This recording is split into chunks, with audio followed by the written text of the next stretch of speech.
నమస్తే. ఇవాళ మన గెస్ట్ మధు యాష్కి గౌడ్ గారు, కాంగ్రెస్ మాజీ ఎంపీ, సీనియర్ నాయకులు. నమస్తే మధు యాష్కి గారు. నమస్తే రఘు. చాలా సైలెంట్గా ఉన్నట్టున్నారు. ఈ మధ్య ఒక 2-3 ఇంటర్వ్యూలు కూడా చూసిన. సైలెంట్ ఏం లేదా? యాక్టివ్గానే ఉన్నారా పార్టీలో? యాక్టివ్గానే ఉన్నాం. ఏమన్నా అసంతృప్తి అట్లా ఏమన్నా చిన్నవి ఉన్నాయా? అట్లాంటిది ఏం లేదు. రాజకీయమే జీవితం అనుకుంటే వాళ్ళకి అసంతృప్తి, కానీ రాజకీయాలతో సంబంధం లేకుండా జీవితం కొనసాగుతుంది కదా. సో రాహుల్ గాంధీతో కలుస్తూ ఉంటుంది. చాలా మందికి ముఖ్యమంత్రులు కలసానికి వాళ్ళకి అవకాశం ఉండదు. సో పార్టీ కొరకు విద్యార్థి దశ నుంచి పనిచేస్తున్న అలాంటి వాళ్ళకి, పార్టీ మారిన వాళ్ళకి పరిస్థితులు గమనిస్తూ ఉంటాయి. సో పార్టీ బాగు కొరకి, పార్టీ ద్వారా పార్టీ పరిశ్రమ ఉన్నప్పుడే నాలాంటి వాళ్ళు విదేశాల నుంచి తిరిగి వచ్చిన కూడా టికెట్ వచ్చి గెలవడం ఉంటుంది. అధికారం ఉన్నప్పుడు ఎస్పెషల్లీ పార్టీ అండ్ ప్రభుత్వం మధ్యన వ్యత్యాసం గ్యాప్ ఏర్పడుతూ ఉంటుంది. సో రాహుల్ గాంధీతో మాట్లాడినప్పుడు అదే చెప్తూ వచ్చినాను. ఎందుకు కాంగ్రెస్ పార్టీ అధికారం ఉన్నప్పుడు తిరిగి ఎందుకు అధికారం రాలేకపోతుంది, అధికారానికి రావాలి అంటే తెలంగాణలో ఏం చేయాలి, ఇప్పటి చర్యలు తీసుకోవాలని. సో దాని కొరకు ఏం చేయాలనే దానిపైన ఒకటి చర్చించడం మాట్లాడడం జరిగింది. సో ప్రభుత్వం పార్టీ సమన్వయ కమిటీ అనేది ఉండాలి. గతంలో ఇన్ఛార్జ్ సెక్రటరీ చెప్తా ఉండే అది వేసేది ఉంటే ఇంకా జరగలేదు. అది పొలిటికల్ అఫైర్స్ కమిటీ కూడా జరగట్లేదు. సో మధు యాష్కి అనేవాడు పార్టీ పదవుల కొరకు ప్రాధాయపడాడు. పదవి వచ్చిందా లేదని ఎప్పుడు మాట్లాడారు రాహుల్ గాంధీతో? మీరు ఎప్పుడు మాట్లాడారు? జస్ట్ 10 days బ్యాకే మాట్లాడే కదా. మీరు వెళ్ళి కలిసారా? ఫోన్ లేదు, డైరెక్ట్ కదా. ఓకే, కలిసారు. ఏం చెప్పారు ఆయన? సాటిస్ఫైడా? ఇక్కడ ఉన్న నిర్మాణం పైన మాట్లాడింది ఆగస్టులో. ఓకే. మొన్న మాట్లాడింది కులగణన పైన జరుగుతున్న సర్వే జరిగినాక తెలంగాణ రాష్ట్రాన్ని ఒక ఉదాహరణ రాష్ట్రంగా, దేశంలోనే ఒక ఐడియల్ స్టేట్ గా నిర్మించాలి. కులగణన జరిగినాక దాన్ని జస్ట్ కులగణన చేస్తే సరిపోదు కదా, కాస్ట్ సెన్సస్ తోటి పర్యవసానం తర్వాత ఏం చేయాలనే దానిపైన వారు షేర్ చేయాలని ఉన్నారు. సో ఆయన అనుకునేది ఏంటంటే దేశ సంపదని పంచడంలో తెలంగాణలో చేసిన కాస్ట్ సెన్సస్ తోటి ఏ విధంగా చేయొచ్చు. చాలామంది నాలాంటి బీసీ యోధులంతా మాట్లాడేదంటే సంఖ్య ఎంత ఉన్నది, 42%, 40%, 50% అని మాట్లాడుతూ ఉంటారు. ఈ ఇవాళ మధ్యన సారకుంభకం ఎదుర్కొన్న సోదరు కూడా వచ్చి బయటకు వచ్చి బీసీని ఎత్తుకొని మాట్లాడుతూ ఉన్నది తన యొక్క ఉనికిని చాటుకోవడానికి కొరకు. సో నిజంగా కాంగ్రెస్ పార్టీ నుంచి రాహుల్ గాంధీ గారు కోరుకునేది దేశ సంపదలో ఉన్న అత్యధిక జనాభాకి ఏ విధంగా పంచి ఇవ్వాలి, లేక నిర్మలా సీతారామన్ని అల్వా చేయడంలో ఉన్న దళితులు ఎంతమంది ఉన్నారు, ఓబీసీలు ఎంతమంది ఉన్నారు ప్రశ్నించినప్పుడు తెలంగాణలో కూడా అదే ప్రశ్న వస్తుంది కదా. తెలంగాణ పరిపాలనలో కూడా, ప్రభుత్వంలో కూడా, పదవులలో కూడా ఎంతమంది దళితులు ఉన్నారు, ఎంతమంది ఓబీసీలు ఉన్నారు, ఎంతమంది అగ్రకుల పేదలు ఉన్నారు అనేది జరగాలి కదా. నా పాయింట్, నా క్వశ్చన్ ఒకటే, పదవులే పంచలేని మీ పార్టీ సంపదని పంచేంత ధైర్యం ఉందా? సంపదని పంచేంత ధైర్యం చేస్తుందా? పదవులే పంచలేకపోతున్నారు కదా. పదవులు పంచలేకేం లేదు, ప్రభుత్వం లేదు. ఇది టిపికల్గా ఏ ప్రభుత్వం ఎక్కడున్నా కూడా ఇది జరుగుతూ ఉంటుంది. ఎందుకంటే 10 ఏళ్ళు కష్టపడ్డ కార్యకర్తలకి కేసులు పెట్టుకొని ఉన్న ఆస్తులు అమ్ముకొని పనిచేసినోడికి పదవి రాగానే ఏ రాష్ట్రం, కాంగ్రెస్ కానీ మిగతా రాష్ట్రాల్లో కూడా పదవులు ఉన్నప్పుడు ఆ ముఖ్యమంత్రులు ఏం చేస్తూ ఉంటారంటే ప్రభుత్వం ఇట పదవులు వంచేసేస్తే మీద అసంతృప్తి పెరుగుతుందనో, అది రాంగ్. అది నేను గత రాజశేఖర్ గారు ఉన్నప్పుడు కూడా వెంటనే పదవులు ఇచ్చడంలో కూడా అప్పటి నుంచి పోరాటం చేయడం జరిగింది. ఇప్పుడు కూడా నిన్న మనం కలిసినప్పుడు ఎన్ఎస్యుఐ నాయకులు కలిసినారు. వాళ్ళ పైన ఉన్న కేసులన్నీ కూడా అన్నీ కూడా తెలంగాణ 10 ఏళ్ల కాలంలో టీఆర్ఎస్ PRS పైన పోరాటం చేయడంతో కదా ఆ కేసులు ఇంకా ఉపశమనం జరగలే. కొన్ని విత్డ్రా చేసుకోవచ్చు, కొన్ని లాయర్గా చెప్తుంటే కొన్ని పిటిషన్స్ చేయాల్సి ఉంటుంది. ఇప్పుడు అవన్నీ ఏమి చేయకుండా ఇంకా సంవత్సరం నుంచి అట్లాగే ఉంటే వాళ్ళు ఇప్పటికి కేసులు తిరుగుతూ ఉన్నారు. ఓకే. కార్యకర్తలు ఏమంటారంటే ఇప్పుడు ప్రభుత్వం వచ్చింది, ప్రభుత్వం వచ్చినాక 10 సంవత్సరాలు పోరాటం చేసినా మాకేం రాలే, పాత పదవులని కూడా టీఆర్ఎస్ వాళ్ళే ఉన్నారు, కాంట్రాక్టర్స్ వారే ఉన్నారు, కొత్త పెన్షన్స్ రాలే, రేషన్ కార్డు రాలే, ఇవన్నీ జరుగుతున్న క్రమంలో కొంత కార్యకర్తలు ఉత్సాహంతో ఉన్నారు. వాళ్ళని సమాయత్తం చేయాలంటే పదవులు వంచాలి, ప్రభుత్వంలో భాగస్వామ్యం చేయాలి, ప్రభుత్వ పథకాలు ప్రచారం చేయడం కూడా చేస్తాడు. బీఆర్ఎస్ బీజేపీ చేయరు కదా, కాంగ్రెస్ పార్టీ కార్యకర్తలు చేయాలి. ప్లస్ ఈ సమాజాన్ని ఉత్తేజపరిచే వర్గాలతోటి సమన్వయం చేసుకోవాలా, ఆ రెండు జరగాల్సింది ఉంది. ఈ గ్యాప్ని పూర్తి చేయాలని చెప్పి రాహుల్ గాంధీతో మాట్లాడడం జరిగింది. సంపద పంపకం అనేది కాంగ్రెస్ పార్టీలో అంతిమంగా నిర్ణయం అధిష్టానం చేస్తుంది. ఇవాళ రాహుల్ గాంధీ గారు, ఖర్గే గారు తీసుకుని నిర్ణయం చేసుకోవాలా. గతంలో ఆంధ్రప్రదేశ్ అంతరించిపోతుంది, కాంగ్రెస్ పార్టీ అదగొండకపోతుంది, ఆంధ్రప్రదేశ్ నుంచి నాయకులందరూ కూడా వ్యతిరేకించినా కూడా సోనియా గాంధీ గారు ఇచ్చిన మాట నిలబెట్టుకుంటూ రాష్ట్ర విభజన జరిగింది. అది ఇంకా ఏ నాయకుడు, ఏ బీజేపీ, ఇంకా ఏ పార్టీ కూడా చేయలేదు. కాబట్టి సోనియా గాంధీ గారి యొక్క వారసత్వంతో వచ్చిన రాహుల్ గాంధీ గారు కూడా రేపటి తన రాజకీయ భవిష్యత్తును ఆలోచించకుండా మధ్యప్రదేశ్, ఛత్తీస్గఢ్, రాజస్థాన్ ఓడిపోయిందని కూడా నీ బీసీ నినాదం అని చెప్పి విదిన్ కాంగ్రెస్ పార్టీ నాయకులు చెప్తున్నా కూడా I don't care whether we come to power or not, the social engineering అని జరగాలి, సోషల్ జస్టిస్ జరిగి తీరాల్సిందని చెప్పి అతను దృఢ సంకల్పంతో ఉన్నాడు. అతను దృఢ సంకల్పంతో ఉన్నాడు కాబట్టి తెలంగాణ కూడా ఈ కాన్స్టిట్యూన్సీ జరిగింది. కాన్స్టిట్యూన్సీ జరిగినాక కూడా తర్వాత ఏం చేయాలని దానిపైన ఆలోచన చేస్తున్నాడు. అందుకే ఒక కమిటీ ఏర్పాటు చేసినాడు. సో ఆయన వాళ్ళు జరిగిన క్యాస్ట్ సెన్సస్ పర్ఫెక్ట్ గా జరిగిందన్న భావనలోనే రాహుల్ గాంధీ ఉన్నారా? లెక్కలు తప్పని రకరకాలుగా డిస్కషన్ జరుగుతున్నాయి కదా. That is not in the court of Rahul Gandhi. సంఖ్య సరిగ్గా జరిగిందా, ఏం జరిగిందా, టెక్నికల్ ఏంటనేది రాష్ట్ర ప్రభుత్వం తీసుకోవాలి. దానికి జవాబు చెప్పినాడు. సరిగ్గానే జరిగిందనేది ముఖ్యమంత్రి చెప్తా ఉన్నాడు. నేను కూడా మంత్రి పొన్నం ప్రభాకర్తో కూర్చున్నప్పుడు తెలంగాణ బీసీ సంఘాలతోటి, విద్యావంతులతోటి కూర్చోవడం జరిగింది. వాళ్ళు అనేది మరొక సర్వే చేయమని చెప్పారు. ఆ సర్వే కూడా చేయడం జరిగింది.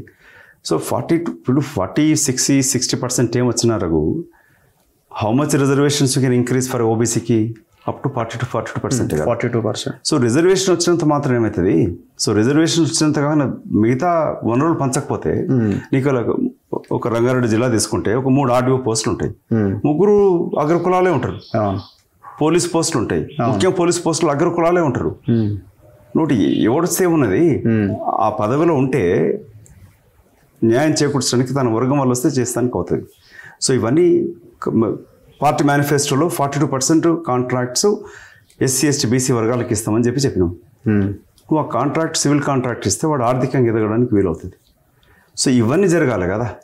ఉస్మానియా యూనివర్సిటీలకు అంటే నాట్ జస్ట్ ఉస్మానియా యూనివర్సిటీస్లలో 2700 పోస్టులు ఖాళీ ఉన్నాయి. 10 సంవత్సరాలు బీఆర్ఎస్ పరిపాలనలో ఒక్క ప్రొఫెసర్, అసిస్టెంట్ ప్రొఫెసర్ సేవ పూర్తి చేయలే.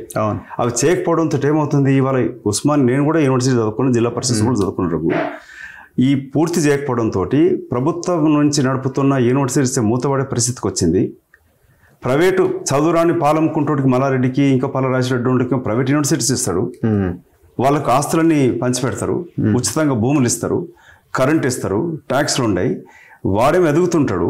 ఇక్కడ ఈ ఎస్సీ ఎస్టీ బీసీ మైనార్టీ అగ్రకుల నిరుపేదలు చదువుకునే యూనివర్సిటీస్లలో ఇవాళ ప్రొఫెసర్స్ లేకుండా మూతపడే పరిస్థితికి వస్తూ ఉన్నాయి. సో ఇవి పూర్తి చేయాలి వెనువెంటనే. బీఆర్ఎస్ టైంలో 10% గౌడ్లకి వైన్ షాప్స్ ఇస్తామని చెప్పినాం. దాన్ని 15% తెలంగాణలో ప్రభుత్వం వచ్చినాక కాంగ్రెస్ ఇస్తామని చెప్పినాం. అది అమలు చేయాల్సింది. సో ఇట్లాంటివి అమలు చేస్తే ఆర్థికంగా, ఉద్యోగపరంగా, విద్యాపరంగా ఎదిగినప్పుడు, ఇప్పుడు ఇంకోటి యూపీఏ ప్రభుత్వం ఉన్నప్పుడే ఆర్టికల్ 93 కాన్స్టిట్యూషన్ అమెండ్మెంట్ వచ్చింది. దాంట్లో ఏమైంది? ఆర్టికల్ 15కి 5 యాడ్ చేస్తూ ప్రైవేటు విద్యా సంస్థలు చదువుకునే ఎస్సీ ఎస్టీ బీసీ మైనార్టీ విద్యార్థులకి ప్రభుత్వం ఖర్చు పెట్టాలి. అది సుప్రీంకోర్టులో 8 సంవత్సరాలు జరిగినాక సుప్రీంకోర్టు తీర్పు ఇచ్చింది, ఎస్ చేయొచ్చు, వీటిలో కూడా అమలు చేయొచ్చు అని చెప్పని. అది తెలంగాణ ప్రభుత్వం చేస్తే ఈ అట్టడుగు వర్గాలకు ఎంతో న్యాయం చేకూరుతుంది. పబ్లిక్ స్కూల్లో మనం వచ్చినాడు. హైదరాబాద్ పబ్లిక్ స్కూల్లో గత 10 సంవత్సరాల నుంచి టీఆర్ఎస్ పార్టీ, కేసీఆర్ ఒక్క పైసా చెల్లించలే. వాళ్ళు ఇప్పుడు ఎస్సీ బీసీ విద్యార్థులకు సీట్ ఇవ్వమని చెప్తా ఉన్నారు. సో 10 ఏళ్ల బీఆర్ఎస్ కాలంలో విధ్వంసం జరిగింది. అట్టడుగు వర్గాలని అణచివేస్తూ ఇంకా అధోగతికి పాలు చేసినారు. తెలంగాణలో ప్రభుత్వం ఏర్పడ్డాక ప్రజాప్రభుత్వం అంటున్నప్పుడు ఈ సామాజిక న్యాయం చేకూర్చాల్సిన అవసరం ఉంది. అది చేసి తీరుతుందనే నమ్మకం ఉంది. చేయించడానికి కొరకు ఇటు ప్రభుత్వం స్పందిస్తుంది, అటు అధినాయకత్వం కూడా స్పందించి తగు చర్యలు తీసుకుంటాయి. సో ఇప్పుడు మీనాక్షి నటరాజన్ని పార్టీ వ్యవహారాల ఇన్ఛార్జిగా వేయడం వెనుక కారణాలు ఏంటని అనుకుంటున్నాను? అవి చాలా స్ట్రిక్ట్ అండ్ సింపుల్, సో చాలా ట్రాన్స్పరెంట్గా ఉంటారు, ఎవరిని వదిలిపెట్టారు, ఇట్లాంటి మనం ఈ లైన్స్ మనం వింటున్నాం. అంటే ఇంతకుముందు ఉన్న వాళ్ళకి ఈమె చాలా భిన్నం అని అంటున్నారు. అంటే రాహుల్ గాంధీ ఆలోచించి మీలాంటి వాళ్ళతో డిస్కస్ చేసిన తర్వాత ఈమెతే పర్ఫెక్ట్ అని అనుకున్నారా? మీనాక్షి నటరాజన్ గారు ఆల్రెడీ అసెంబ్లీ ఎన్నికలలో అబ్జర్వర్గా ఉన్నారు. దీపదాస్ మనిషితో కలిసి పనిచేసినారు. తను విద్యార్థి దశ నుంచే కాంగ్రెస్ యొక్క ఆలోచన విధానంతో, అనుబంధంతో ఎదిగిన నాయకురాలు. వారు నేను కలిసి ఒకేసారి ఏఐసీ సెక్రటరీ అయినాం 2007లో. 2009లో ఎంపీ కూడా పనిచేసాడు. ఒక గాంధేయవాది. అది అన్నిటికన్నా ముఖ్యంగా తెలంగాణలో భూదాన్ పోచంపల్లి నుంచి నాగ్పూర్, వార్దా వరకు ఆమె పాదయాత్ర చేసినది. గ్రామాల్లో తెలంగాణలో తిరిగినది. తెలంగాణ పైన పూర్తి అవగాహన వారికి ఉన్నది. ఆమె already CWC member. AICC general సెక్రటరీస్ని ఒక్కొక్క 2 రాష్ట్రాల వాళ్ళకి ఒకటే ఇవ్వాలని చెప్పి ఒక నిర్ణయం జరిగింది. ఆ దిశలో మార్పులు చేర్పులు జరిగింది. ఎవరిని ఏ రాష్ట్రానికి పంపాలనేది అధిష్టానం ప్రియారిగేటివ్. అది రాహుల్ గాంధీ గారు, ఖర్గే గారు కూర్చొని నిర్ణయం చేసినారు. మీనాక్షి నటరాజన్ గారు ఒక పార్టీ నిర్మాణానికి కొరకు ఇప్పుడు ఆమె ఈ శిక్షణా తరగతులు కూడా నిర్వహిస్తూ ఉంటుంది. సో చాలా సింపుల్ హానెస్ట్ పర్సన్.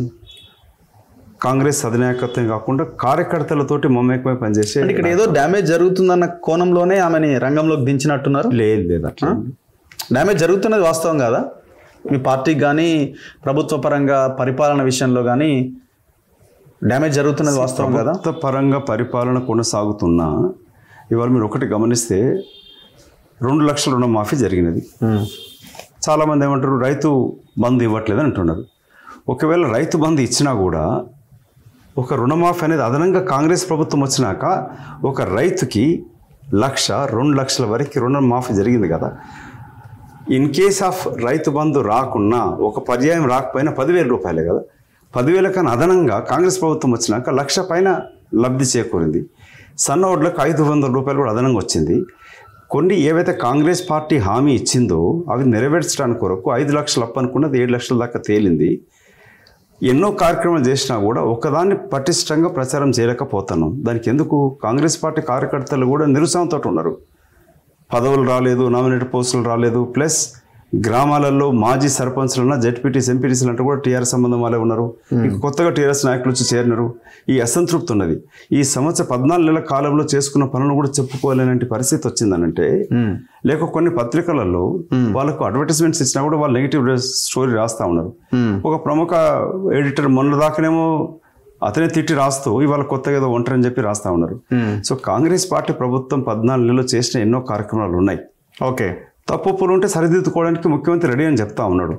మీరు కులగణన పైన మీకు తీసుకుంటే ఏకసభ్య కమిషన్ నిర్మించాలని చెప్పి హైకోర్టు చెప్పినప్పుడు ఆయన అప్పీల్కి పోకుండా చేసినాడు. చాలా నిర్ణయాలు రేవంత్ రెడ్డి గారు సమీక్షించుకుంటున్నాడు, సవరించుకుంటున్నాడు, సరి చేసుకుంటున్నాడు. 5 ఏళ్ళు కదా ప్రభుత్వం వచ్చింది. 14 నెలల్లో వారి మీలాంటి మిత్రులతోటి, పాత్రికేయ మిత్రులతో కలవాలా. ఇప్పుడు ఎస్పెషల్ నీ తీసుకున్న రఘు, నువ్వు 10 ఏళ్ల కాలంలో జైలుకి వెళ్ళిన పోరాటం చేసిన ప్రభుత్వం పైన, అవన్నీ కూడా మాకు లబ్ధి చేకూరింది కదా. మీలాంటి నాన్ పొలిటికల్ పీపుల్ చేసిన పోరాటం, బీఆర్ఎస్ పార్టీ అవినీతి అక్రమాల పైన చేసిన పోరాటం కాంగ్రెస్ లబ్ధి చేకూరింది. మీలాంటి ఇంకా ఎంతమంది ఉన్నారు ఇటువంటి విద్యావేత్తలతోటి, నాన్ పొలిటికల్ పీపుల్ తోటి ప్రభుత్వం, ముఖ్యమంత్రి కూడా సంప్రదింపులు చేయాలి. ఏమైనా సవాలు ఉంటే చేసుకోవాలా. టైం ఉన్నది, సరి చేసుకోవడానికి వీలవుతుంది. ఇప్పుడు కరప్షన్ ఆగిందా? ఆగలే. మినిస్టర్సే డైరెక్ట్గా ఈ కరప్షన్లో ఇన్వాల్వ్ అయ్యారు, పర్సంటేజ్లని రకరకాల విషయాలు, వ్యవహారాలు జరుగుతున్నాయని బయట ప్రచారం జరుగుతుంది. ప్రచారమా వాస్తవమా అంటే వాస్తవం కూడా ఉందని మాలాంటి వాళ్ళని చెప్తాం. ఇప్పుడు కరప్షన్ అనేది ఏమాగింది? చేంజ్ ఏమన్నా వచ్చిందా? మార్పు అని వచ్చిన తర్వాత 15 నెలల్లో చూపించిన చేంజ్ ఏంటి? అందరినీ కలుస్తున్నాం అని అంటున్నారు, పరిష్కారం ఎక్కడున్నది? కరప్షన్ అనేది ఇట్స్ ఏ ఇంటర్నేషనల్ ఫినామినా. జాతీయంలో కూడా ఉన్నది. అది ఏ ప్రభుత్వం ఉన్నా కూడా ఉన్నది. బీఆర్ఎస్ పార్టీ నరేంద్ర మోదీ గారు మై ఖాతానే కాంగానే అని చెప్పిన వ్యక్తి వాళ్ళ ప్రభుత్వం వచ్చిన అరుణ్ జైట్లీ మాట చెప్తూ చెప్పినాడు. ఒక సంతకంతో 6,000 కోట్ల పైన రిలయన్స్కి లబ్ధి చేకూర్చినట్టుగా. ఇది పరోక్షంగా లబ్ధి. ఎలక్ట్రల్ బాండ్ తీసుకుంటే బీజేపీ పార్టీ ఎన్ని వేలు ఉంది. ఇవాళ బీజేపీ పార్టీ అకౌంట్లో వాళ్ళు ఎలక్షన్స్కి ఖర్చు పెట్టినాక 7,000 కోట్ల పైన నగతుంది వాళ్ళ, అంటే జాతీయ పార్టీ అకౌంట్లో. ఇంకా స్టేట్స్ అయితే సపరేట్. 10 ఏళ్ళు ఉద్యమ పార్టీ అని చెప్పుకున్న బీఆర్ఎస్ పార్టీలో కూడా 900 కోట్ల వరకు నగదు వచ్చింది. ఎక్కడికి ఇవంతా వచ్చింది? సో కరప్షన్ అనేది ఇట్స్ ఏ ఇంటర్నేషనల్ ఫినామినా జరుగుతుంది. దానికి ఏం చేయాలంటే ఇట్స్ ఏ ఆటోమేషన్ తోటి, ఇది ఒక రోజులో మార్పు కాదు. అది ఇప్పుడు మీ సేవ వచ్చినాక ఎన్నో, అప్పుడు ల్యాండ్ రికార్డ్ తీసుకోవాలంటే కూడా పైసలు ఇవ్వాల్సి వస్తుండే. లైసెన్స్ రాజ్యం ఉండేది. నువ్వు డ్రైవింగ్ లైసెన్స్ తీసుకున్నా లంచాలు ఇవ్వాలి. నువ్వు ఎంత మటుకు ఐటీ ఉపయోగించుకొని దాన్ని ఆటోమేషన్ చేస్తే కరప్షన్ తగ్గుతూ ఉంటుంది. ఇప్పుడు ఆ గవర్నమెంట్లో పనిచేసి కరప్షన్ చేసిన వాళ్ళని ఎవరినైతే మనం విమర్శించిన వాళ్ళందరూ మీ చుట్టే ఉన్నారు. Yes, that is a correct point. అది మేజర్ ప్రాబ్లం అవుతున్నది. ఏ ముఖ్య అధికారులైతే బీఆర్ఎస్ పార్టీ ఆదేశాలతోటి, బీఆర్ఎస్ పార్టీ పింక్ ఏజెంట్ లాగా పనిచేస్తూ, కేసీఆర్, కేటీఆర్, హరీష్ రావులు ఇచ్చిన ఆదేశాల కన్నా ఎక్కువగా వాళ్ళు పనిచేస్తూ అరెస్టు చేసి దౌర్జన్యం చేసిన అధికారులు ఇంకా అదే అధికార పోస్టులలో ఉన్నారు. సో వాళ్ళని మార్చాల్సిన అవసరం ఉన్నది. నేను ముఖ్యమంత్రి గారు కూడా, నేను నిన్న మీటింగ్లో మాట్లాడేటప్పుడు మాకు కొందరు మంత్రివర్యులు కూడా నాతో చెప్తా ఉండే, ఈ అధికారులు మార్చలేకపోతే, ఎందుకంటే ప్రజలలో ఈ అధికారుల చతుష్టయమే బీఆర్ఎస్, కేటీఆర్ చుట్టూ, కేసీఆర్ చుట్టూ, సోమేష్ కుమార్ లాంటి ఉన్నాడు. ఎందుకు ఇతను అరెస్ట్ చేసి లోపల దొబ్బాలి. మొన్న ఒక పత్రికలు వచ్చి 1400 కోట్ల జిఎస్టీ స్కామ్ జరిగింది అనేది. ఇవాళ కవితమ్మ నీతులు చెప్తా ఉన్నది 22 కోట్ల రూపాయల ట్యాక్స్ బోధనలో జరిగింది అది. వీటిపైన విచారణలు జరగాల. సో ఇవన్నీ జరగకుండా ఏమవుతుంది, ఇప్పుడు సోమేష్ కుమార్ పైన గతంలో మా ప్రభుత్వమే ముఖ్యమంత్రి కూడా చెప్పడం జరిగింది.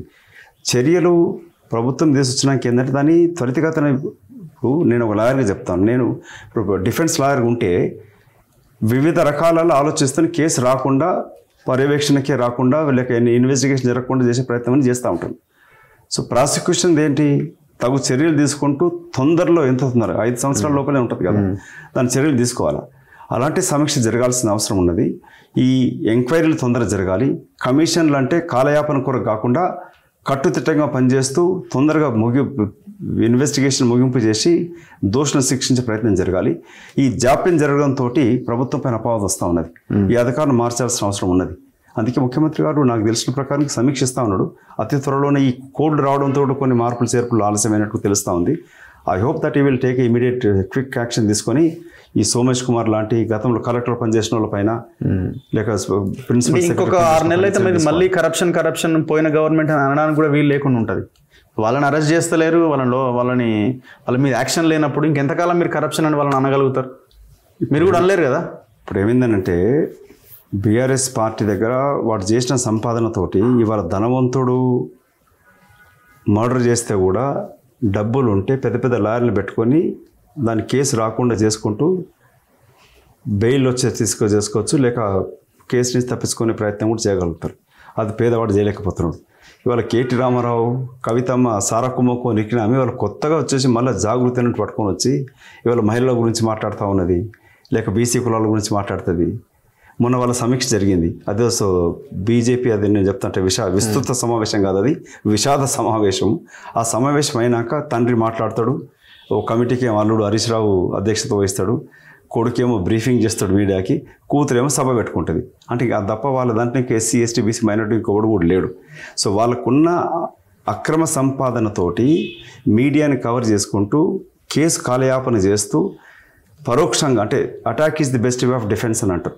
సో వీళ్ళు బీఆర్ఎస్ కల్వకుంట్ల కుటుంబం నేర్చుకుంది ఏంటంటే అటాక్ చేస్తే పవర్లో ఉన్నారు కదా, అంటే మీరు ధైర్యం చేయలేకపోతున్నారా, లేకపోతే మీలో ఉన్న కొంతమంది లీడర్లు వాళ్ళతో కలిసి ఇంకా పనిచేస్తున్నారా, లేదు మీరు చూసి చూడనట్టు వదిలేస్తున్నారా? మ్యాచ్ ఫిక్సింగ్ డెఫినెట్గా ఉంటుంది 100%. సో మా దాంట్లో కూడా ఉంటారు. గతంలో వాళ్ళు ఇప్పుడు అధికారులు కూడా గతంలో బీఆర్ఎస్ పార్టీతో అన్ని విధాల అన్ని వసతులు పొందినోడు వాడు ప్రభుత్వంలో ఉంటూనే వాళ్ళకి చర్య చేస్తా ఉన్నాడు. ఇవాళ నిర్ణయం తీసుకున్న ప్రతిదీ ఈ అధికారులే వాళ్ళ మీడియాలో కూడా ఇంకా మీడియా కూడా మీ లైన్ లోకి ఇంకా మీరు తీసుకోలేకపోతున్నట్టున్నారు. రాలేదు కదా. ఇప్పుడు మీడియా కూడా ఇంకా గత ప్రభుత్వం తోటి అన్ని వసతులు పొందిన వాళ్ళు ఇంకా ఎంజాయ్ చేస్తారు. ఈ ప్రభుత్వం వచ్చినా కూడా ఎంజాయ్ చేస్తారు. నీలాంటి కష్టపడడం ఇంకా కష్టపడాల్సి వస్తూ ఉన్నది. సో ఇవన్నీ మార్పులు జరగాలి. సో అందుకే ముఖ్యమంత్రి మొన్న అన్నాడు కదా, ఐపీఎస్ ఆఫీసర్లు కూడా సివిల్ డిస్ప్యూట్ సెటిల్ చేస్తానికి పనికి వస్తూ ఉన్నారు. అధికారుల పైన వారు సమీక్షించి చర్యలు తీసుకుని ట్రాన్స్ఫర్ చేస్తారు అనుకుంటా. ఆంధ్రప్రదేశ్ చూడండి, ఆంధ్రప్రదేశ్లో చంద్రబాబు నాయుడు మొత్తం అధికారులతో మార్చి పడేసినాడు. సో ఇక్కడ జరగకపోవడం కూడా ఇబ్బంది అవుతుంది.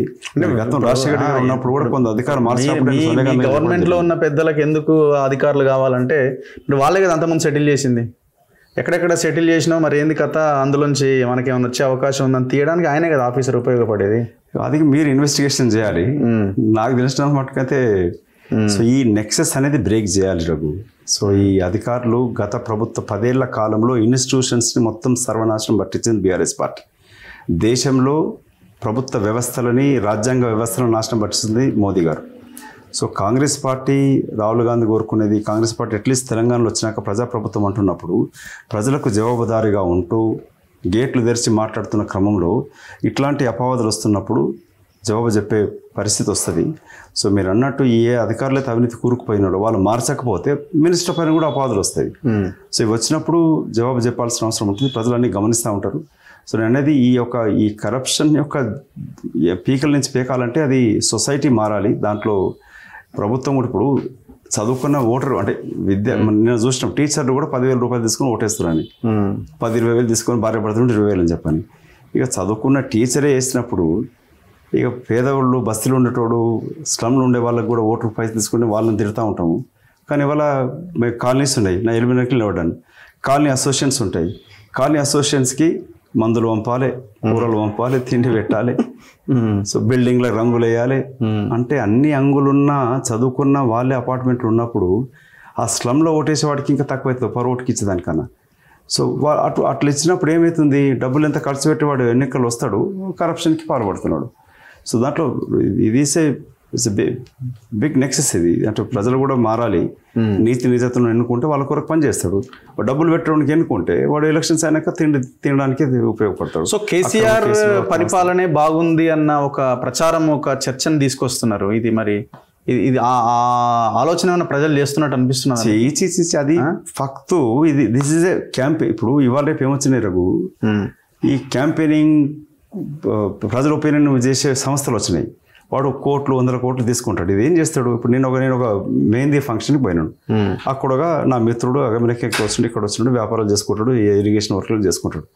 అతను వచ్చి అరే మధుబాయ్ మొత్తం గ్రామాలంతా వ్యతిరేకత వచ్చింది. అసలు ఇప్పుడు గ్రామాలకే ఓడు, గ్రామంతో సంబంధమే లేదు, ఉండేది వాళ్ళు పేజ్ 3 పార్టీలు చేసుకుంటూ ఉంటాడు. పనులతో కూడా మాట్లాడు ఇంట్లో. కానీ అతను ఏమంటున్నాడు అంటే, అది నేను పోయిందో మెహందీ ఫంక్షన్కి, అక్కడ వాడు మాట్లాడుతూ రాజకీయాలతో సంబంధం లేదు, మొత్తం వ్యతిరేకత వచ్చిందని అంటాడు. ఇది సిస్టమేటిక్గా word of mouth is a most powerful campaign. ఆ క్యాంపెయిన్ చేయడంలో ఈ సంస్థలు చేస్తే వాడు ఏం చేస్తాడు, కొన్ని మీటింగ్లు పెట్టినప్పుడు, ఇప్పుడు రోడ్ షో పెట్టినప్పుడు ఏం చేస్తాం, ఎక్కడ కూడలిలో అయితే మీటింగ్ ఉంటుందో అక్కడ కాంగ్రెస్ పార్టీ కార్యకర్తలాగా వాడు అక్కడ షాప్ ముందు బయట నిలబడి అరే వాటి మీటింగ్ పెద్ద మీటింగ్ అవుతుంటాను అంటున్నాడు. అంటే ఇట్లా ఒపీనియన్ చేయడంలో బీఆర్ఎస్ పార్టీ ముందు ఉన్నది, బీజేపీ బీఆర్ఎస్ కలిసి మొత్తం వ్యతిరేకత అంటారు. ఒకటే ఉదాహరణ రఘు, మొన్న ఎమ్మెల్సీ 10 ఏళ్ళు అధికారం ఉన్న పార్టీ ఎమ్మెల్సీ ఎన్నికలు జరిగినాయి, ఇవాళ రిజల్ట్ రాబోతున్నది, ఎందుకు పోటీ చేయలే? అంత నువ్వు కేసీఆర్ ప్రభుత్వమే బాగుందని ప్రజలు గగ్గోలు పెడుతున్నాను అనుకుంటా క్రమంలో నీకు మల్కాజ్గిరి 7 నియోజకవర్గాలు బీఆర్ఎస్ గెలిచింది. మరి పార్లమెంట్ వచ్చారు బీజేపీ ఎట్లా గెలిచింది? 8 సీట్లు తగ్గిపోయిన వాడు 0కి వచ్చింది బీఆర్ఎస్ పార్టీ. సో అంత కేసీఆర్ ప్రభుత్వం బాగుందనేది అత్త పచ్చి బూటకం. దాని ఒక సిస్టమేటిక్గా విషియస్ క్యాంపెయిన్, రూమర్ మాంగర్స్ అంటారు. ఈ రూమర్ని స్ప్రెడ్ చేస్తూ ఉన్నారు వారు అనేది ప్రభుత్వం బాగున్నట్టు. వచ్చి 14 నెలలు కాలే, ఎవరికి నష్టమైంది? పెన్షన్లు వస్తలేవా? పెరగలే, పెరగడానికి టైం ఉండొచ్చు, కానీ వాళ్ళ పెన్షన్లు వస్తున్నాయి, జీతాలు వస్తున్నాయి. ఫస్ట్ మొన్న ఎవరో మున్సిపల్ అధికారి వచ్చినాడు, ఇది ఫస్ట్కే వస్తుంది సార్, గతం 5-6 తారీఖు వచ్చేది అన్నాడు. మళ్ళీ అవన్నీ వస్తున్నప్పుడు ఏం ఆగిందని చెప్పి నీకు ఇదవుతుంది? ఎక్కడ అభివృద్ధి ఆగిందని చెప్పి మాట్లాడుతావు? సో నీకు డబ్బులేని రాబట్టే, జీతాలు రాబట్టే అభివృద్ధి పనులు కొనసాగుతూనే ఉన్నాయి. అదనంగా రుణమాఫీ జరిగింది, కొందరు జరగాల, బట్ జరిగింది కదా. సో ఇవన్నీ జరిగినాక కూడా కేసీఆర్ ప్రభుత్వం బాగుండేది. అటు బోగస్ ప్రచారం అది. వాళ్ళు ఈ సంస్థలని హైర్ చేసుకొని చేస్తున్న విశేష ప్రచారంలో అదొక భాగం. మీకు కూడా ఆయన ఫ్రెండే తీన్మార్ మల్లన్న సస్పెన్షన్ మీరు ఎట్లా చూస్తున్నారు? అది దురదృష్టకరం. ఇప్పుడు సస్పెన్షన్ దురదృష్టకరమా, లేకపోతే ఆయన ఏ దురదృష్టకరం అంటున్నారు? ఇప్పుడు మాట్లాడింది there is way of expression చేయడానికి. సో పార్టీ ఇంట్రెస్ట్కి వ్యతిరేకంగా వచ్చినప్పుడు చర్యలు ఉంటాయి. సో తీన్మార్ మల్లన్నది మాట్లాడిన దాని మీద పార్టీ నిర్ణయం చేసుకుని మేము దాంట్లో ఏ క్రమశిక్షణ ఉంటుంది. సో దాంట్లో ప్రభుత్వం వ్యతిరేకం అనుకున్నప్పుడు పార్టీ క్రమశిక్షణ సంఘం నిర్ణయం తీసుకుంటుంది. ఇందులో జోక్ ఏంటంటే క్రమశిక్షణ సంఘం చైర్మనే క్యాబినెట్ మినిస్టర్ ర్యాంకు, అధికార పార్టీ కాంగ్రెస్ పార్టీ ఎమ్మెల్యే పైన బహిరంగ సమావేశం పెట్టి మాట్లాడతారు. ఎవరు? మన్నారెడ్డి గారు, మెగారెడ్డి. ఫోటోలు చూసిన వీడియోనే వచ్చింది కదా. అగ్రికల్చర్ మినిస్టర్ ఇనాగ్రేషన్ కోత అడ్డంగా వస్తున్నాడు. నేను క్రమశిక్షణ కమిటీ చైర్మన్. గతంలో అక్కడ యూత్ కాంగ్రెస్ అధ్యక్షుడు ఉండే. వాళ్ళ జిల్లాలనే ఒక బీసీ నాయకుడు ఈయనని నీ వల్లనే ఇక్కడ నష్టం అవుతుంది వనపడుతుంది అన్నందుకు అతను సస్పెండ్ చేసేసినారు. మరి వాళ్ళ చిన్నారెడ్డి గారు మాట్లాడుతూ ఉంటారు. సో ఇట్లా ఏముందంటే కొన్నిసార్లు you show the face I show the rule అన్నట్టు, కొందరికేమో అన్ని బారాకూర్ మాఫ్ అవుతూ ఉంటుంది, కొందరు తప్పు చేసిన దానికి వెంటనే చర్యలు ఉంటాయి. అవును. ఇప్పుడు మీ పార్టీలో కూడా చాలా మంది ఇష్టం వచ్చినట్టు తిట్టిన వాళ్ళు ఉన్నారు కదా. ఇప్పుడు పీసీసీ పదవిని కొనుక్కున్నాడు, 50 కోట్ల కన్నా ఆయన ఉన్నాడు. నిన్న మొన్న కూడా గ్రౌండ్లోకి పోతుంటే కేసీఆరే బెటర్ అని, అప్పుడే రైతు బంధు వచ్చిందని అంటున్నారు అని కూడా ఓపెన్ పబ్లిక్ మీటింగ్లోనే ఆయన రాజగోపాల్ రెడ్డి మాట్లాడాడు. మరి ఇక్కడేం నో యాక్షన్, ఇట్లా యాక్షన్ ఏమి ఉండదా? ఎట్లా ఉంటుంది రఘు, వాళ్ళంతా రెడ్లు కదా, అగ్రకులస్తులు, వాళ్ళకు కులస్తులు రెడ్లు, వాళ్ళకు డబ్బులు అధికారం, అటువంటి పైన చర్య తీసుకుంటావా? ఎట్లా తీసుకుంటావు? సో ఇవన్నీ వాళ్ళపైన చర్యలు తీసుకోవాలంటే చాలా ధైర్యం ఉండాలి కదా. మరి ఎట్లా పార్టీ అన్నప్పుడు డిసిప్లినరీ యాక్షన్ కమిటీ అన్నప్పుడు ఒకే లెక్క ఉంటుంది కదా. సో మీరు అన్నట్టు ఎగ్జాంపుల్ ఇప్పుడు చిన్నారెడ్డి గారే ఆయన లోకల్ ఎమ్మెల్యే మీద ఆయన ఏకంగా ఓపెన్గానే చెప్పిండు. దీనికి ఏమవుతుందంటే ఎందుకు ఇవి జరుగుతూ ఉన్నాయనంటే నాకు ఇప్పుడు చిన్నారెడ్డి, తీన్మార్ మల్లన్న, ఇంకో నాయకులు మాట్లాడడం, ఈ కమ్యూనికేషన్ గ్యాప్ కూడా. అందుకే నేను పదే పదే చెప్తా ఉంటుంది, పార్టీ ప్రభుత్వం ఏర్పడ్డాక ఈ గ్యాప్ ఉంటుంది. ప్రభుత్వంలో ఉన్న మంత్రులు, ముఖ్యమంత్రి, అధికారులు, ఇటు పార్టీలో ఉన్న ఎమ్మెల్యేలు, ఎంపీలు, కార్యకర్తలతోటి సమన్వయం అనేది జరుగుతూ ఉండాలి. ఇప్పుడు ఒక ఉదాహరణ చెప్తాను. బీసీ నాయకులతోటి ముఖ్యమంత్రి గారు మంత్రి సమావేశం అన్నారు. నేను ఒక బీసీకి సంబంధించిన వ్యక్తిని, ఏది కులగణన జరగకముందే కనీసం పిలవలే. కులగణన దాని మీటింగ్ సెక్రటరియట్లో మీటింగ్ అయింది కదా. సెక్రటరియట్లో అయింది. మీటింగ్ అయినప్పుడు చూసినాం కదా రఘు, పక్కన జానారెడ్డి గారు, మా కేశవరావు గారు కూర్చున్నారు ముఖ్యమంత్రి పక్కన. నేను ఒక బీసీ నాయకుడిని. మీరు లేకుంటే ఎట్లా? అది పబ్లిక్ సంఘాల మీద, అదేం ప్రభుత్వ కార్యక్రమం కాదు అది. దానికి పిలువ కూడా విలువలే. అంటే అందులో ఆ మీటింగ్ లో ముఖ్యమంత్రితో పాటు ఉన్న వాళ్ళంతా కాంగ్రెస్ ఐడియాలజీ, అన్ని కుల సంఘాలు అందరిని పిలిచారు. అందరు పిలిచినప్పుడు పిలువ కూడా పిలవలే. ఆయన నేను మీరు ఎక్కడ ఉన్నారు అప్పుడు? ఇక్కడ హైదరాబాద్లోనే ఉన్నారు. సో అంటే పిలవకపోయినా నాలాంటి వాడు ఏంటంటే పార్టీతో అనుబంధం కాబట్టి, పార్టీ అధినాయకత్వం పనిచేస్తాను కాబట్టి నేను బయట మాట్లాడలే. వాళ్ళ సందర్భం వచ్చింది కాబట్టి చెప్తున్నాను. ఎందుకు అట్లా అంటే రీజన్ ఏంటి? ఇంకోటి ఉంటుంది. ఇప్పుడు పార్టీ పరిస్థితి కొరకు హైదరాబాద్ జిహెచ్ఎంసీ పటిష్టత కొరకు కార్పొరేటర్లతో మీటింగ్ అంటారు. ఎల్బీనగర్ నియోజకవర్గం ఏంటంటే, ఎల్బీనగర్ ఏమో రంగారెడ్డి జిల్లాకు పోతుంది, 11 కార్పొరేటర్లు జిహెచ్ఎంసీకి వస్తారు. వీళ్ళు కాంటాక్ట్ చేసిన ఇన్ఛార్జ్ మేము ఉన్నాం కదా, పిలవాలి కదా. సరే వేమన్నతో మాట్లాడి చెప్పిన అన్నయ్య అదే రాంగ్, అది పిలవాలి అన్నాడు. పొన్నం ప్రభాకర్ మీటింగ్ అన్నప్పుడు మీరు రంగారెడ్డికి అనుకుంటారేమో, కార్పొరేటర్లను పిలిచి అక్కడ ఇన్ఛార్జ్ మేము కలిసి పనిచేయాలి కదా. రేపు మమ్మల్ని అడగకుండానే టికెట్ ఇవ్వలేరు, టికెట్ ఇచ్చి గెలిపిస్తారంటే మేము కూడా పనిచేయాలి కదా అక్కడ. సో మనం ఏం చేయాలి? సో ఇట్లాంటి గ్యాప్ ఉండడంతో ఏమవుతుందంటే, కొందరేమో నాలాంటి వాడేమో ఇంకా సహనంతో ఏం బయట మాట్లాడకుండా ఉంటాడు. కొందరేమో అవుట్ బ్రస్ట్ అవుతారు. అవుట్ బ్రస్ట్ అయినప్పుడు కొన్ని దొరుకుతూ ఉంటాయి నోట్లకి వెళ్ళి మాటలు. దాంతో కొందరికి క్రమశిక్షణ చర్యలు ఉంటాయి, కొందరికి ఉండయి. సో మేము ఇంకా నిగ్రహంతో ఇంకా ఉంటాం. మీరు రాహుల్ గాంధీ అన్ని చూడాలి కదా, వాట్ ఈజ్ వాట్ ఏంటి అన్నది మీకు ఒక టీం ఉంటుంది, నెట్వర్క్ ఉంటుంది. అంటే మరి ఇన్ఛార్జ్ వాళ్ళని అట్లీస్ట్ వాళ్ళని ఇది కాదు ఇదన్నా వాళ్ళని ఆపాలి కదా. ఇది ఇన్ఛార్జ్ బాధ్యత ఉంటుంది. సో ఇన్ఛార్జ్ అనే సెక్రటరీ ఇన్ఛార్జ్ వాళ్ళు అధినాయకత్వానికి రాష్ట్ర నాయకత్వానికి మధ్యన వారది. సో వాళ్ళు చాలా బాధ్యత. కర్ణాటకలో నేను పనిచేసిన రఘు గారు, అక్కడ సిద్ధరామయ్యకి, డికే శివకుమార్కి మైసూర్ మేయర్ ఎన్నికలు మనస్పర్ధలు వచ్చి రోజు టీవీలలో జరుగుతూ ఉండే. నా అధిష్టాన దూతగా పంపించిండ్రు. నేను అక్కడికి వెళ్ళి వాళ్ళ సమన్వయం చేసి అక్కడ ఎమ్మెల్యే నోటీస్ ఇచ్చిన తీసుకొచ్చి మళ్ళీ కూర్చుని పెట్టి పార్టీ పటిష్టత కొరకు అక్కడ ముగ్గురు కలిపేసి రాహుల్ గాంధీ దగ్గర తీసుకుపోయి మీటింగ్ ఏర్పాటు చేసిన. మీరు యూట్యూబ్లో చూస్తే ఫోటోలు వస్తాయి.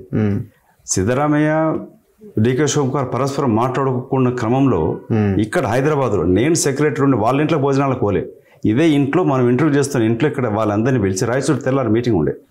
ఆ మీటింగ్లో ఫస్ట్ టైం రేవంత్ రెడ్డి గారు పిసిసి అధ్యక్షుడు అయినాక పొన్నా లక్ష్మిని, ఉత్తమ్ కుమార్ రెడ్డిని, రేవంత్ రెడ్డి ముగ్గురు కలిసింది. అప్పటిదాకా వాళ్ళ చేతులు కలుపుకోలేదు. ఓకే. అదే మీటింగ్లో అదే సభలో డికే శివకుమార్ని, సిద్ధరామయ్య గారు మన ఇంటికి పిలిచి ఇక్కడ భోజనం పెట్టి తెల్లారి రాయచూరికి కలిపి తీసుకొని పోయినాడు. సో అంటే అధినాయకత్వం ఏఏసీ సెక్రటరీ ఇన్ఛార్జ్ అనేవాళ్ళు ఈ బాధ్యతలు నెరవేర్చాలి. సో ఇక్కడ మన రాష్ట్రానికి వచ్చిన ఇన్ఛార్జ్ ఇప్పుడు వచ్చింది, వాళ్ళ బాధ్యతలు నెరవేరుస్తూ ఈ సమన్వయం చేస్తారని చెప్పి ఆశిస్తాను. వాళ్ళు వెంటనే ఇవ్వాలి. వెయిట్ చేసి ఆయన మీద నిర్ణయం తీసుకొని ఉంటే వేరే ఉండేదేమో. అంటే ఆయనతో మాట్లాడేవో లేకపోతే ఇంకే రకంగానో చేసో, అంటే ఒక నోటీస్ ఇచ్చి దానికి రిప్లై ఇవ్వలేదని సస్పెండ్ చేసేసారు కదా.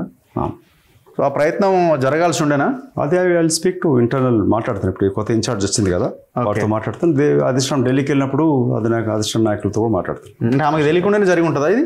మీనాక్షి నటరాజన్కి అంటే ఆమె ముందు రోజు తర్వాత జరిగి ఉండొచ్చు. అంటే పీసీసీ ప్రెసిడెంట్ స్టేట్మెంట్ ఇచ్చింది కదా, వారు వచ్చినాక జనరల్గా డిస్కస్ చేస్తారు. సో వాళ్ళు డిస్కస్ చేసి ఉంటారు అనుకుంటాను. బట్ నా బాధ్యతగా నేను పార్టీ అధిష్టానం దృష్టి తీసుకెళ్తాను. ఓకే. లోకల్ ఇక్కడ కూడా మాట్లాడుతాను.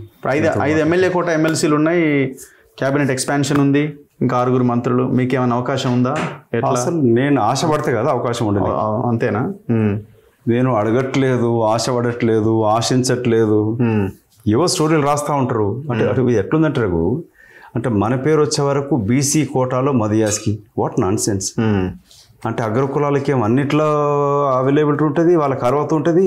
మదియాస్కి అనేవాడు ఒక విద్యావంతుడు, విద్యావేత్త, 2 సార్లు ఎంపీ, విద్యార్థి దశ నుంచి కాంగ్రెస్ పార్టీ, ఎప్పుడు పార్టీ మారలే, పార్టీ మారొచ్చి మళ్ళీ పదవులు పొందలే, పార్టీ ప్రతిపక్షం ఉన్నప్పుడు వచ్చి కాంగ్రెస్ పార్టీలో చేరి నిజామాబాద్ ఎన్నికలలో మన నాయకుడు చెప్తా ఉన్నాడు, మన నిజామాబాద్ నాయకుడు ఆ రోజు 2004లో పూర్తి నిజామాబాద్ ఎన్నికల ఖర్చు అంతా నేను పెట్టుకున్నా. సో ఇవన్నీ అంటే పార్టీ టికెట్ ఇచ్చినా పార్టీకి రివర్స్లో కూడా సహాయపడుతూ వచ్చినాను, సహాయం అంటే నా సర్వీసెస్ చేస్తూ వచ్చినాను. సో ఇవన్నీ ఉండగా కూడా మన పేరు వచ్చే వరకు బీసీ నాయకుడు, మరి వాట్ నాన్ సెన్స్. అంటే బీసీ ఎస్టీలు అయితేనేమో ఎంత ఎదుగుదల ఉన్నా కూడా వాళ్ళు బీసీ నాయకులు, ఎస్సీ నాయకులు, ఎస్టీ నాయకులు, మైనార్టీ నాయకులు. అగ్రకులాలు ఏ అర్హత లేకపోయినా వాటికి అన్నిట్లలో అర్హతలు కనపడతా ఉంటాయి. సో ఎనీవే నేను ఎమ్మెల్సీ ఆశించట్లే, ఆశపడట్లే, కోరుకోవట్లే. కాబట్టి రేసు ఈ మనుషులు గుర్రాలు రేసులు ఉంటే మనుషులు కాదు. I don't even care for that. మరి ఇప్పుడు ఇందులో బీసీలకి, ఎస్సీ ఎస్టీలకి వాటా ఇస్తారా? మరి ఒకవైపు కులగణన చేసి మళ్ళీ ఇంట్లో కూడా మాకు 2 కావాలని అడుగుతున్నారట కదా, 2 మినిస్ట్రీలు రెడ్లకి వేయాలా, మళ్ళీ ఇంట్లో కూడా ఇంకొకటే 2 మాకే రావాలని అంటున్నారట కదా. సో అది గారిగా పిసిసి ప్రెసిడెంట్, సీఎం, డిప్యూటీ, దానికి ఇంకో ఉత్తమ్ కుమార్ రెడ్డి ఇన్ఛార్జ్ సెక్రటరీ వాళ్ళు కోసం నిర్ణయం చేస్తారు. మమ్మల్ని అడిగితే చెప్తాము, పొలిటికల్ అఫైర్స్ కమిటీ పిలుస్తే, మా సీనియర్ నాయకులు పిలుస్తే సంప్రదిస్తే చెప్తాము, అడగకపోతే ఊరుకుంటాం. ఇప్పుడు మీరు మొన్న ఎమ్మెల్సీ గ్రాడ్యుయేట్ దాన్ని కూడా మిమ్మల్ని ఏం పిలవనట్టుంది కదా, మీరు ప్రచారంలో అయితే ఎక్కడ లేరు, పిలవనే లేదు. నిజామాబాద్ ఎంపీగా చేశారు కదా. నిజామాబాద్ 10 సంవత్సరాలు ఎంపీని, గ్రాడ్యుయేట్ని. సో నా మీటింగ్కి పిలవలే, టికెట్ ఇచ్చినప్పుడు సరే వాళ్ళ ఇష్టం, సంప్రదించకుండా చేసినారు. నామినేషన్కి పిలవలే, మొన్న సీఎం గారు మీటింగ్ అయితే కూడా పిలవలే. సో పిలవకపోతే నాకేం పోయింది, నా వంతు బాధ్యతగా. మరి ఎట్లా ఇంత మెసేజ్ ఇచ్చిన మనసు చెప్పుకొని ఎందుకుంటున్నారు ఇట్లా? మనసు పార్టీ గెలవాలి, అవసరమే లేదని కోరడము. ఇప్పుడు జవాబు ఇవ్వాలి కదా, ఎవరైతే ఇన్ఛార్జ్ ఉన్నారో పార్టీ ఓడిపోతే they have to make responsible. మేము ఓడిపోయినామని చెప్పి ఏ పదవులు కరువులు కాదు, ఓడిపోయారని చెప్పి అన్నప్పుడు ముఖ్యమంత్రులు, పిసిసి అధ్యక్షులు, డిప్యూటీ సీఎంలు, ఇన్ఛార్జీలు బాధ్యత తీసుకున్నప్పుడు ఓటమికి అయితే గెలుపుకు వాళ్ళు బాధ్యత తీసుకుంటారో, ఓడిపోయినప్పుడు బాధ్యత తీసుకోవాలి వాళ్ళు. పార్టీ నాయకులను జవాబు చెప్పాల్సిందే కదా. మీరు ఎల్బీ నగర్లో పనిచేసిన నియోజకవర్గంలో అక్కడ కార్పొరేట్ల మీటింగ్ ఏదో పెడితే, రివ్యూ పెడితే అక్కడ పిలవలే. Nizamabad, Karimnagar, Adilabad, Medak MLC, graduate teacher ఎమ్మెల్సీకి మిమ్మల్ని పిలవలే. మరి ఎందుకు మనసు చంపుకొని అవమానాలను ఎందుకు ఎదుర్కొంటున్నారు ఒక బలహీన వర్గాల నాయకుడిగా? ఇది అవమానం కాదు Raghu, this is not a humiliation కాదు. I have other responsibilities. అంటే మీరు వస్తే మాకేడేసరా ఇదని అనుకుంటున్నారేమో. నేను జాతీయ స్థాయిలో స్పోక్స్ పర్సన్ ఉన్నా, నేషనల్ డిబేట్స్కి వెళ్తూ ఉంటాను. రాహుల్ గాంధీ గారి యొక్క ఓవర్సీస్ కాంగ్రెస్ పర్యటనలను కూడా పర్యవేక్షిస్తూ ఉంటాను, వారికి దాన్ని కూడా సాయం చేస్తూ ఉంటాను. మిగతా రాష్ట్ర కొన్ని బాధ్యతలు ఉంటాయి, అవి చేస్తూ ఉంటాను. సో ప్లస్ అదనంగా ఎల్బీ నగర్ ఇన్ఛార్జు, ఇటు తెలంగాణ రాష్ట్ర వ్యవహారాలు, పొలిటికల్ అఫైర్స్ కమిటీ మీటింగ్లు ఇవి చేస్తూ ఉంటాం. సో నాకు ఇది ఒక్కటే బాధ్యత కాదు కదా, మిగతా వర్క్స్ కూడా ఉన్నాయి. సో అవి కంటిన్యూ చేస్తూనే ఉంటాను కదా. సో దీంట్లో నేను ఆవేశపడేవాల్సిన అవసరం లేదు. సో పార్టీ కార్యక్రమాలు అనుకున్నాయి, ఎవరైతే బాధ్యత తీసుకుంటారో, నేను ఒక పిసిసి ప్రెసిడెంట్ అయి ఉంటే నేను బాధ్యత తీసుకుని మాట్లాడేటోని. సో తీసుకుని చేయాలి. ఇప్పుడు ఎవరిని కాకుండా వాళ్ళే పర్యవేక్షించినప్పుడు ఓటమి కూడా వాళ్ళు బాధ్యత వహించాలి, అంతే కదా, తప్పదు. Anyway, thank you very much. Thank you Madhu Yaskhi గారు, థ్యాంక్ యూ. ఇది మధు యాష్కి గౌడ్ గారితో స్పెషల్ ఇంటర్వ్యూ. చూస్తూనే ఉండండి మన తొలి వెలుగు.